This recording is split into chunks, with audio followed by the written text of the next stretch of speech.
and welcome, as they used to say on the classic TV show Top Gear, to an Oncology for the Inquisitive Minds special. Unfortunately, Josh and I are not finding the source of the River Nile or going on an amazing trek through Bolivia, but we are doing something slightly different. We always try to keep it fresh here on this podcast. And today is the debut of a new semi-regular series that we're going to call Spotlight. Spotlight after the Academy Award-winning film and the Washington Post investigative team that it describes. Some studies we find are too significant or too interesting for us to gloss over them in half an episode. Doing so means that we skip details on demographics because they're not necessarily relevant, or we don't have time to really delve into the backstory. But sometimes we do want to do all of those things, and we're going to use these spotlight episodes to devote our full attention to a single study. So in these episodes, we'll aim to apply a magnifying glass to the study, picking it apart, discussing the pros and cons and potential applications to an oncologist's daily practice in more detail. The study we've chosen for our first episode is a study published in December 2022 in the ASCO Journal of Medical Oncology, examining the use of docetaxel as a radiosensitiser in the treatment of early head and neck SCC. Josh, how'd you like my intro for this exciting new direction we're taking? It's good. I also really like this segment because it's what we have been doing, just in more detail. Exactly. And it's good when we want to focus on a minutia of oncology treatment. We're trying to, in most episodes, give an overarching sense of what to do when you're confronted with a patient. But sometimes we feel, particularly with practice-changing articles such as this one, that they deserve a little bit more attention. Michael Keaton, they really do. Well played, Josh. In terms of the background, I might just dive into this one, Josh, because it's a good one. So we have spoken previously about head and neck cancer in the early space, that is locally advanced, either in the adjuvant setting or the definitive setting. The treatment is chemoradiotherapy. And the agent of choice for these patients is cisplatin, but a significant proportion of patients with head and neck cancer are cisplatin ineligible, which means that there is a constellation of factors frequently that means that it's not safe to give them cisplatin chemotherapy. Michael, I think the statistic is something like up to 50% are cisplatin ineligible. So it's sort of hit or miss, right? It is hit or miss, but there is a very significant gap in the literature about what to do for these patients. And most of the regimens used are not really supported by significant burden of evidence. So that's what makes this article practice changing.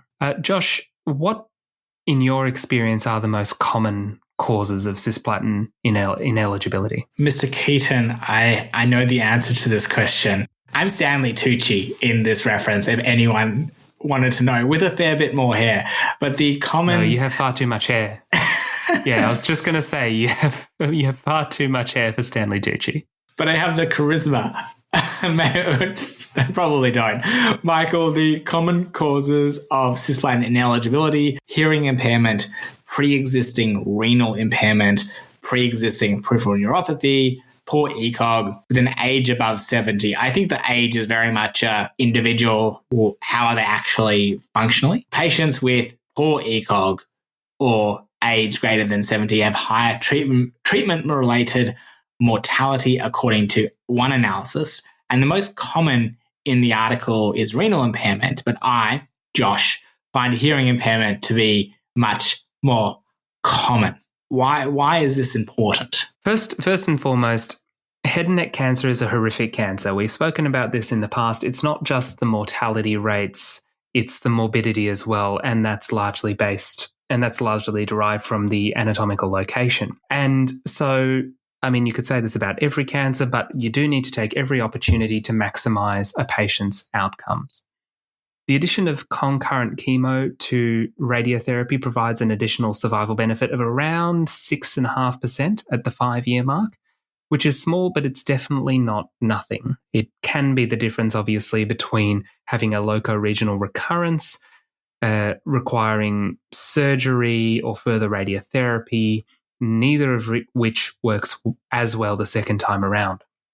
So, as we've said previously, the ideal treatment for this space is cisplatin, delivered either in a weekly at a dose of 40 milligrams per meter squared or a 3-weekly at 100 milligrams per meter squared regimen, low and high dose respectively. The aim is to get more than 200 milligrams per meter squared of cisplatin into a patient over a course of their treatment. There are several alternative regimens, but the evidence behind these is fairly minimal, as mentioned before. Cetuximab used to be in vogue, but it's largely not used due to several later studies determining a lack of efficacy, particularly in the HPV-positive patients. Carboplatin and 5-U, or carboplatin and paclitaxel, are largely extrapolated from their use in other types of SCC, such as esophageal cancer with the CROSS study, but there's no real evidence in the head and neck cancer space. For single-agent carboplatin alone, there's actually evidence that it does not improve outcomes over radiotherapy alone. So in many cases, the best evidence has actually been for no radiosensitizer at all, but we still aim to give patients some, even if they are cisplatin ineligible. The reason that the authors have chosen docetaxel for this study is that it had demonstrated promise in phase 1 and 2 studies, but there was no comparative evidence prior to this study confirming benefit over radiotherapy alone. So looking at the study, and we'll go into more detail as we've said than we previously have, it is an open label, single center superiority study. Now, Josh, what do you take away from that one statement? It's frequently the first thing you read in the methods of any article is the study design. So open label, single center, what do you take from that? I prefer to be called Stanley, just if we're going to do this properly. The spotlight No, we're episode. not doing that. We're not doing that. So single... I'll start calling you Rachel if you're not careful.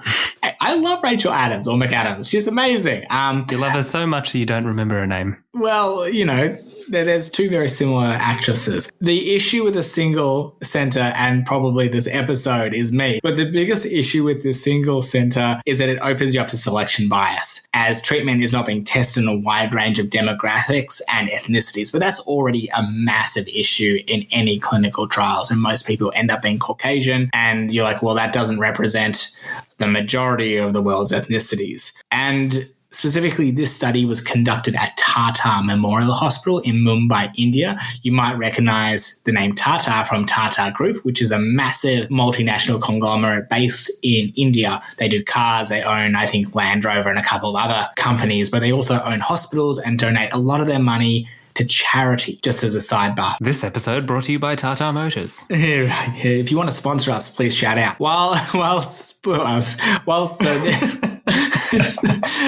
So different populations have different risks to head and neck cancer, with smoking and alcohol being common in Western countries. Epstein-Barr virus-driven cancers and other carcinogens such as betel nuts are endemic in certain areas such as Southeast Asia. Open label means no matching placebo. Potential for selection bias is both patient and investigator aware of patient assignment. While there may be a practical component, studies would ideally have matching placebo for docetaxel.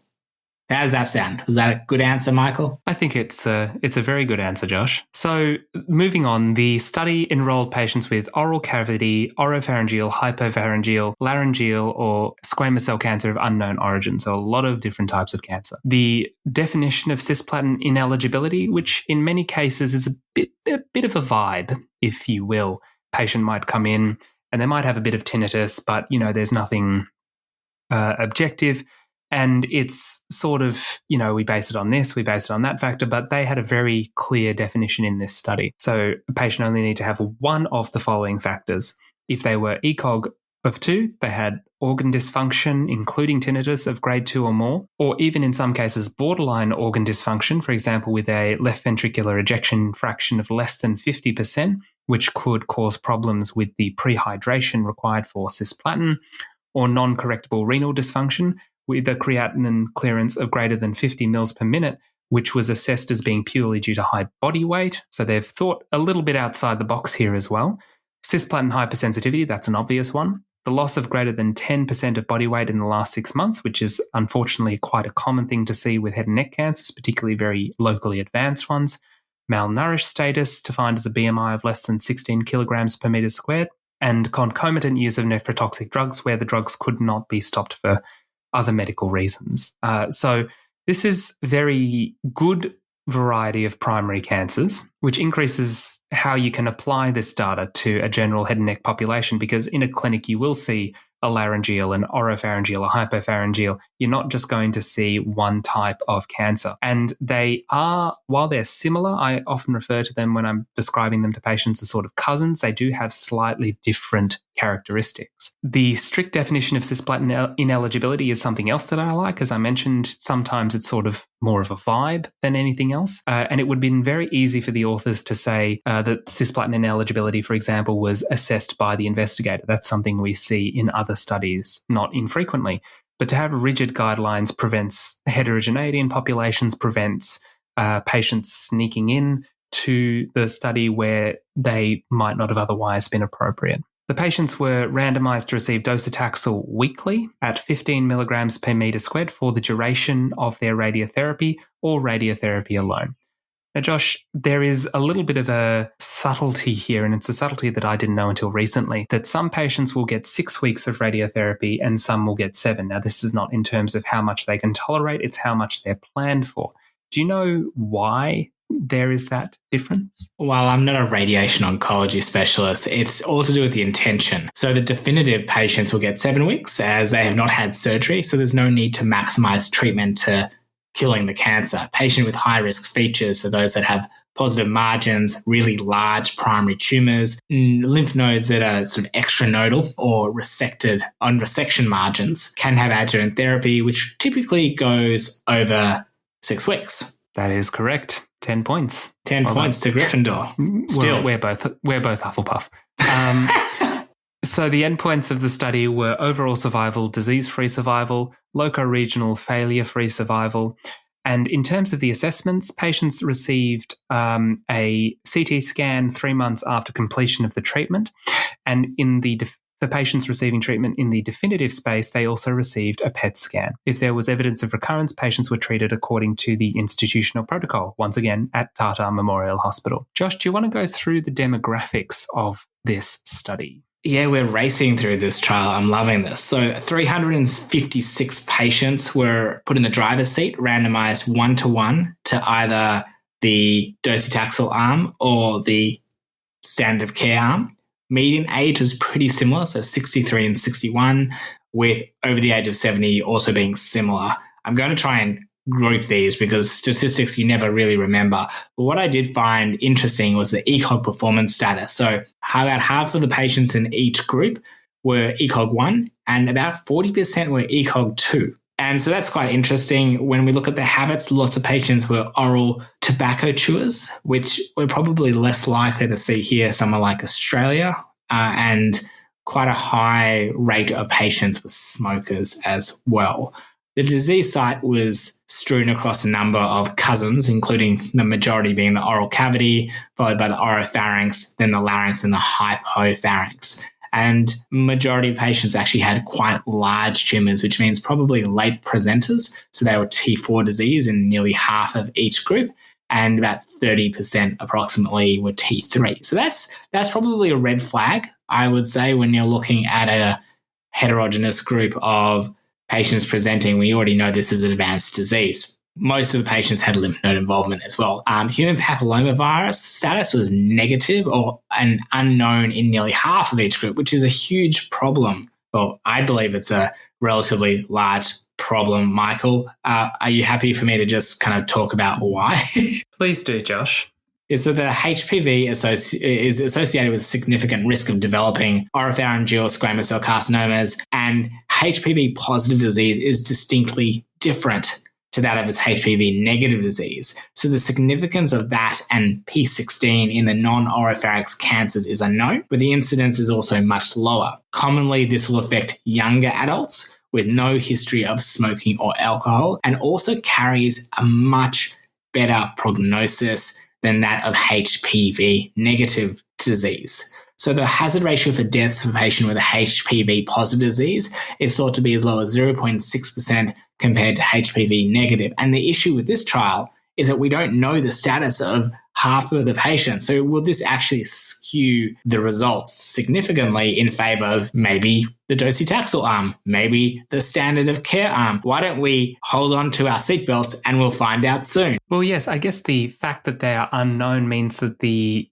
proportion of patients who had, a better prognostic disease at the outset is unknown. So it does raise important questions. And it is interesting. This is a recent study from 2022, and HPV testing is pretty universal and it doesn't change the treatment, but it is a pretty universally used marker of sort of prognostication. So it is interesting that such a high proportion of patients had an unknown status. Let's get to what Josh calls the juicy bit, the results. So the median follow-up of patients in this trial was 32.4 months, which a quick calculation in my head is a little under 3 years. The compliance rates with radiotherapy were good. So in terms of completing 100% of their radiotherapy, 89% in the docetaxel arm versus 93% in the control arm completed 100% of their radiotherapy. Remember, radiotherapy carries the majority of the therapeutic benefit for treatment.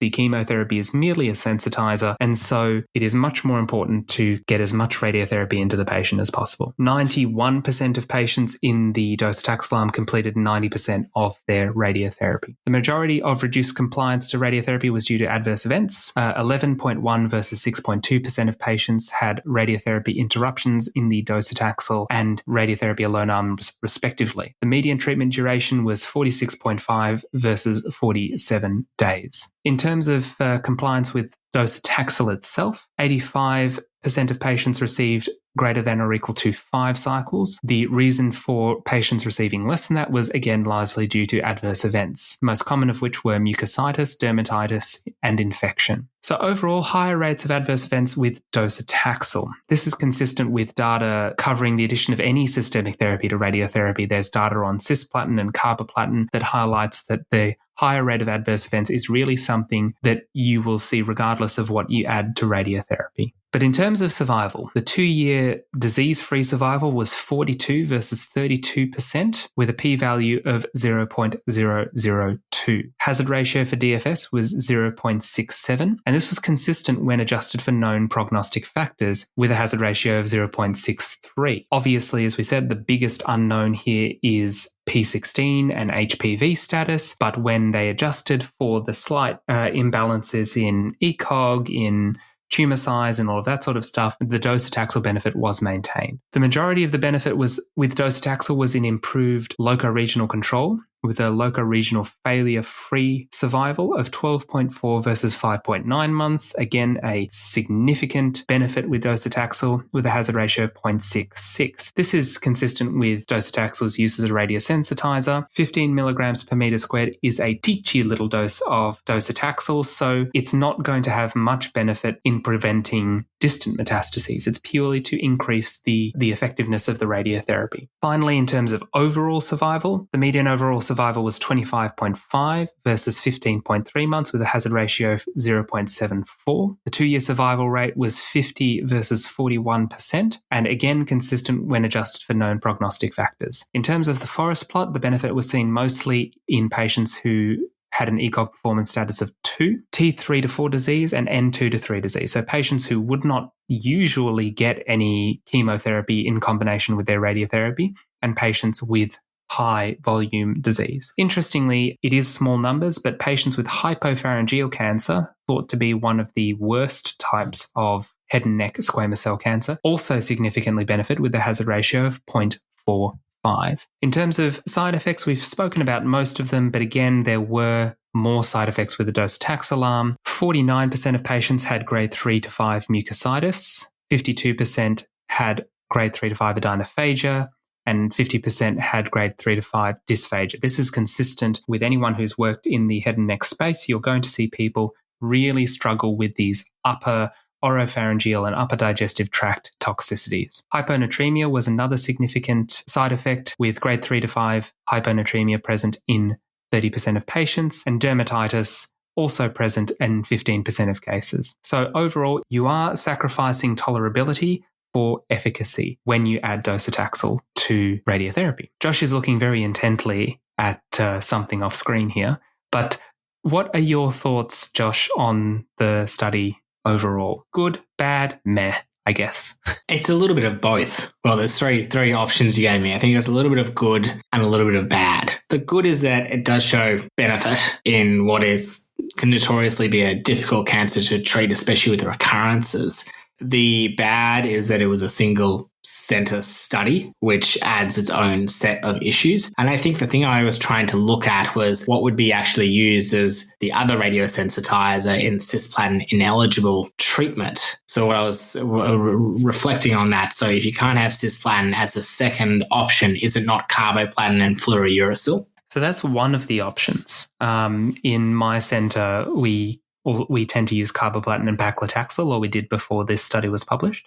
So it is variable by center. Yeah, it's actually interesting you say that, because I was looking up the the carboplatin and the fluorouracil, and I don't think there's any overall survival benefit. But I thought maybe your center used it. I don't think I've used it very much either. But so I guess the question is that there is definitely some benefit. There's also some more toxicities, but for potentially quite a large subset of patients, it seems like a relatively good idea, but I just like some more research on it. Yeah, and I think it would be interesting to see a multi-center study on this. We might not get it, but a multi-center study on the use of docetaxel, use particularly relevant for Australian practitioners, for patients from Southeast Asia, and looking at different socioeconomic, different ethnic groups and how the benefit might change. I think it is certainly something that we're starting to use where I work more frequently, and it's definitely something that I think should change management. I suspect that we're not going to find too much better evidence for the cisplatin ineligible patients than the use of docetaxel. Yeah, I agree, Michael. And I've just found the article I was looking for, which is looking at absolute contraindications to cisplatin.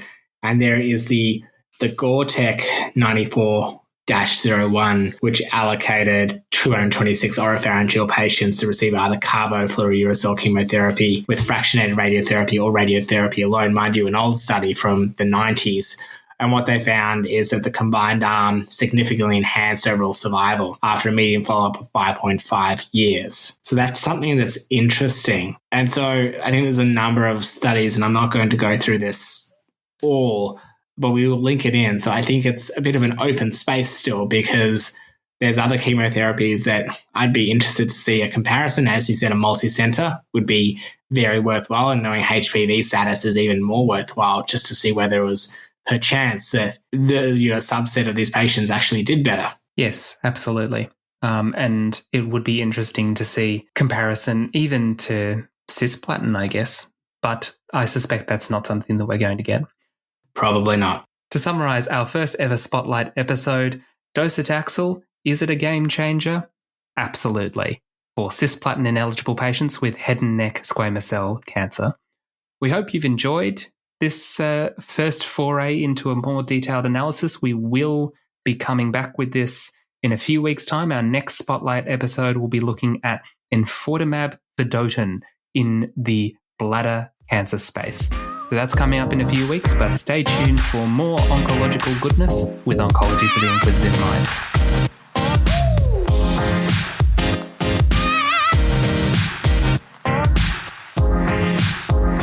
Thank you for listening to Oncology for the Inquisitive Mind.